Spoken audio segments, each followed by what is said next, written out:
Alright, in the last video we have seen how to split a shapefile. In this video we're going to see how to clip a shapefile.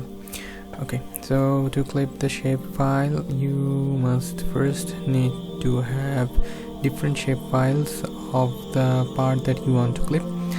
For example, this is the division map of Bangladesh. This shapefile is the division map of Bangladesh, and the division I want to clip is the Dhaka division, so you'll have to have a shapefile of that particular division.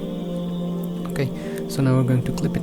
So to clip that, we're going to open our toolbox, then we're going to go to analysis tools, we're going to go to extract, then just simply click on clip.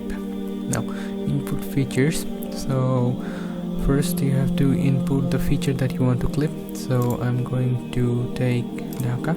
I want to clip Dhaka, and then clip features from this place, and then click on OK.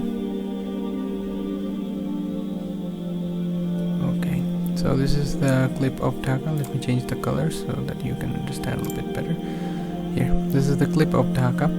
So the difference between splitting and clipping is that when you split a shapefile, there are new files that are generated and you have to save those files. But when it comes to clipping, that file that does not generate a new file, that just clips that particular polygon from the entire place, and if there's no polygon present, it will still clip that particular place that you have a different polygon of.